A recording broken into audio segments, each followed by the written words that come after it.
Recuerda que en el reino de las plantas hay varias formas de reproducción y propagación. Con esporas, los helechos y los musgos, y por semillas, las plantas gimnospermas y las plantas angiospermas. La diferencia es que en las gimnospermas la semilla se libera desnuda. En cambio, en las angiospermas, la semilla va a estar encerrada en el fruto. Semilla desnuda y semilla cubierta por el fruto.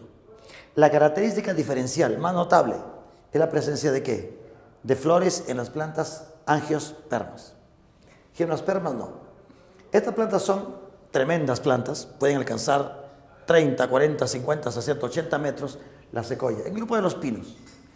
También se llaman plantas pinofitas, el grupo más común, el de las coníferas o coniferofitas, que son justamente los pinos. ¿Por qué se caracterizan? Porque van a tener conos o estróbilos como órganos reproductivos, las llamadas piñas, ¿no?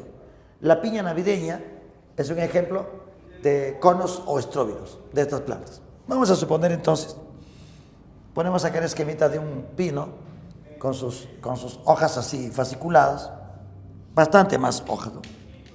Ahí está también el abeto, acá también están los cipreses, como te comentaba, entonces muchos tipos de plantitas. En la parte superior hallamos a los conos. Vamos a suponer acá cono masculino y por acá el cono femenino. Si sacamos al cono masculino, también llamado cono polínico, también llamado estaminado o cono polínico. Como en la parte masculina, ¿qué se van a formar dentro? Los granos de qué cosa, de polen. Ahí está. Los granos de polen van a ser liberados, ese grano de polen, para luego fecundar a la otra parte. La otra parte está por aquí. ¿Qué cosa será? El cono ovulado, también conocido como el cono que contiene los óvulos, el cono femenino. Mira que acá los conos tienen diferente tipo de gametos. Hay masculino, hay femenino. El cono ovulado tiene partes femeninas y el cono masculino. Acá contiene ¿qué cosa? La ovocélula. La ovocélula, que es la célula haploide, que luego va a ser fecundada por el núcleo espermático del grano de qué cosa, de polen. Los granos de polen se caracterizan en estas plantas porque van a tener una especie de alas. Bueno, no son verdaderamente alas, ¿no? Sino que tienen una especie de membranitas para favorecer la polinización cruzada de la planta, de una planta. Puede fecundar a otra planta, o de un polen, o de un cono polínico a otro cono ovulado. Entonces, en este caso, la polinización siempre es cruzada, realizada por el viento. Se llama de tipo anemógamo. Cruzada es cuando es de un órgano reproductivo a otro. En las plantas con flores sí puede haber autopolinización, acá no. Acá siempre es cruzada, de una planta a otra. Bueno, hay fecundación entre el anterozoide con la ovocélula. Después de esa fecundación, que se produce en el cono femenino, previa polinización, la entrada del grano de polen a través de este tubo polínico hasta acá, ahí contiene la ovocélula. Ahí, mira, acá. Hemos sacado un pedacito. Hay otra ovocélula por acá, por acá, por acá, por acá. Esos conos tienen una especie de escamitas que luego se van a abrir. Se produce la fecundación. Entonces, ¿qué se va a producir? Un cigoto docene, aquí está. Ese cigoto docene, formado en el cono femenino, va a madurar, a formar, ¿qué cosa? Un embrión. ¿El embrión dónde estará? Dentro de la semilla. Ahí está. Que acá se van a formar muchas semillas. Para polinizar puede demorar 2, 3 meses, 4 meses, 5 meses, un año, año y medio. Entonces demora acá. Estas plantas siendo longevas, siendo de largo tiempo, todo demora. La fecundación, la polinización. En la parte externa va a tener un alimento que se llama endospermo. Ese endospermo está formado por células haploides que se formaron también en el cono femenino y que hacen mitosis. el endospermo en las plantas gimnospermas. N. Observa que esta semillita tiene una especie de alita, ¿no? Tiene alita, de tal modo que las semillas en los pinos se van a trasladar como haciendo un movimiento en espiral, en espiral, en espiral. ¿Han visto con un helicóptero? Y se transportan de esa manera.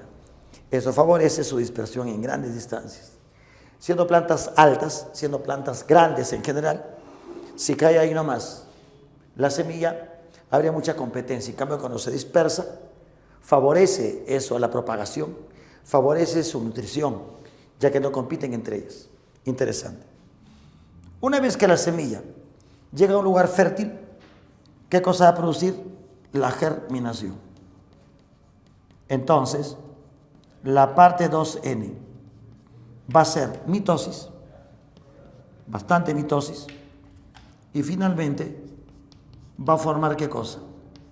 Una nueva planta, que en este caso sería el esporofito. ¿Se acuerdan? El esporofito. Los gametos, como se forman en los conos, digamos que los conos constituyen la parte gametofítica, la parte interna, gametofítica, y la planta en sí, el esporofito. Ese es el proceso general común en prácticamente todos los pinos. Los cipreses, los abetos, la secoya, el podocarpus, o diablo fuerte, que es una planta nativa del Perú, de ese tipo. Entonces el asuntito quedó. Cono masculino un poco más pequeño, cono femenino más grande. Hay conos grandes, ¿eh? Los conos, por ejemplo, de la secoya, tremendos conos. Pueden medir 45-50 centímetros. Tremendos conos, en este caso. La otra parte, sumamente importante en la reproducción, la marca evolutiva, es la flor. La flor es la parte reproductiva de las plantas angiospermas. En este caso, esta flor que hemos esquematizado se llama flor perfecta. Flor hermafrodita, flor heteroclamidia. ¿Por qué perfecta? Porque tiene todos los elementos sexuales. Es una flor hermafrodita. No siempre es así. Hay plantas que tienen flores solo masculinas, con estambres, solo femeninas o con pistilos. Una cierta planta, por ejemplo, el papayo puede tener parte masculina, parte femenina. La polinización es llevada a cabo por el viento y fecunda a otra planta. En algunas plantas como el maíz, como el arroz, la parte masculina está arriba y la parte femenina, otra flor, está abajo. Entonces en ese caso, la planta se llama monoica. Tiene dos órganos sexuales pero de diferente altura. En la planta dioica hay una parte que tiene flor masculina y otra planta flor femenina. En ese caso hay polinización cruzada. En este caso no. La flor es perfectamente hermafrodita. ¿Te acuerdas que acá no? En los pinos hay cono polínico, hay cono ovulado. Son unisexuadas. Aquí esta flor puede ser bisexuada o hermafrodita, como te dije. ¿Qué partes tiene la flor?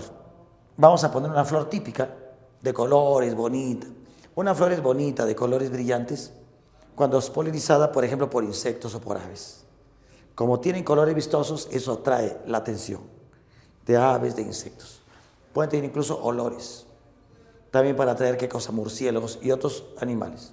Entonces, una flor bonita, notable, linda, generalmente es cruzada o es polinizada de modo cruzada, de una flor a otra flor. Es que es la forma más común de polinización. Te explico entonces las partes fundamentales de la flor. La parte inferior que conecta con el resto de la planta se llama eje floral. Ese eje floral tiene dos partes. La parte del tálamo, también conocido como receptáculo floral.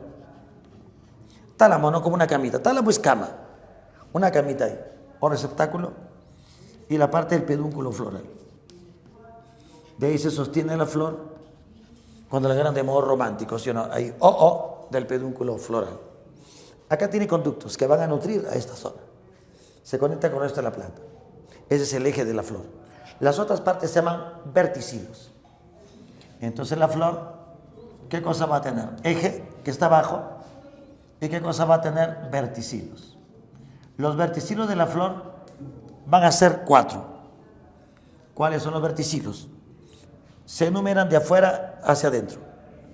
El verticilo número 1 está acá, se conoce como cáliz.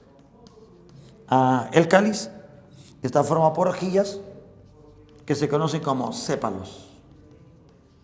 Estas hojitas, ¿cómo se llaman? Sépalos. Segundo verticilo, acá está. Este verticilo se conoce como corola. ¿Y la corola de qué está hecha? De pétalos, que son generalmente de colores. ¿Vistos? Cáliz, corola.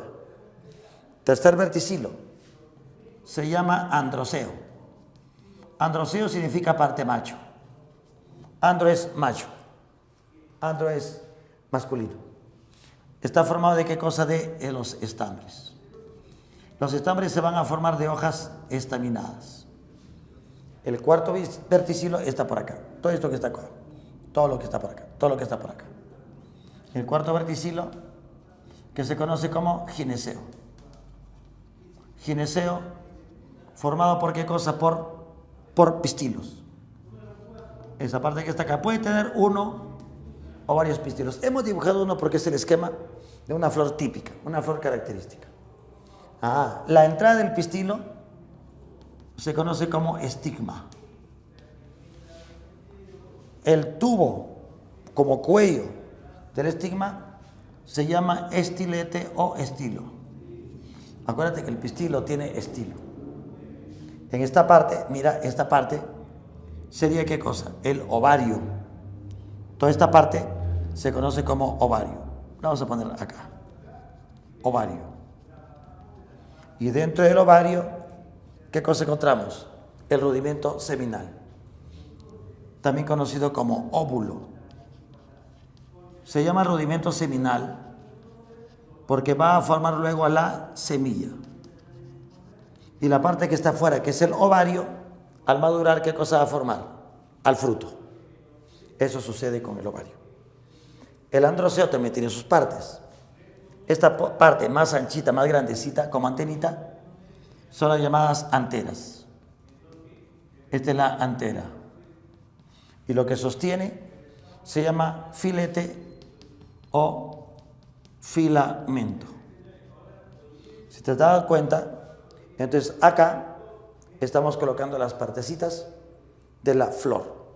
Listo, entonces tenemos las 4 partes fundamentales. Los verticilos: cáliz, corola, androceo, gineceo. El eje floral que une a la plantita con la flor para alimentarse. Cuando este rudimento seminal sea fecundado, por acá va a ingresar el tubo del polen y va a fecundar en esta zona. Ahí contiene los gametos femeninos. Una vez que fecunda, este rudimento se convertirá en semilla. El ovario va a crecer y se convertirá en fruto. Estas partes se van a perder. Estos pétalos se van a perder. Este rudimento pequeñito, más chiquito que un grano de arena, comenzará a crecer, a crecer, a crecer. El ovario comenzará a crecer y formará un fruto. Primero pequeñito. Por ejemplo, un tomatito cuando se está formando es pequeñito. Pero he visto que los tomatitos van creciendo y se van a hacer tremendos tomates.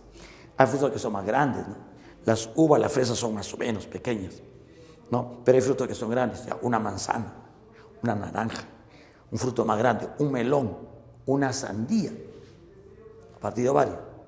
Imagínate un zapallo macre tremendo. Igual que los fetos, que los embriones, ¿no? Al principio son pequeños, pero por mitosis desarrollan.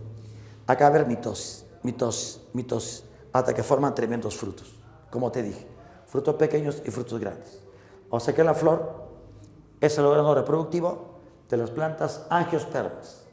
Las plantas también llamadas antofitas, también llamadas magnoliofitas, que son las plantas más comunes y más abundantes en la actualidad. Tremenda cantidad, más de 250.000 especies de plantas angiospermas, típicas de climas tropicales. Están distribuidas en todo el mundo, pero más en climas tropicales. Y son las plantas que forman las famosas flores, ¿no? Las orquídeas, las azucenas, bonitas flores. Entonces, este es el esquema. Mira que muchas veces queda el estambre más abajito. Por eso podría polinizar así pero más de una flor a otra flor. Si el pistil está más pequeño, podía polinizar. O sea que finalmente el grano de polen podría pasar de esta parte a esta zona en la polinización. Entonces, eje floral y verticilos florales. 2 verticilos parasexuales y 2 verticilos sexuales. Androceo, que es la parte masculina, y forma los estambres, el pistilo, que es la parte femenina. Son las partes fundamentales entonces de la flor.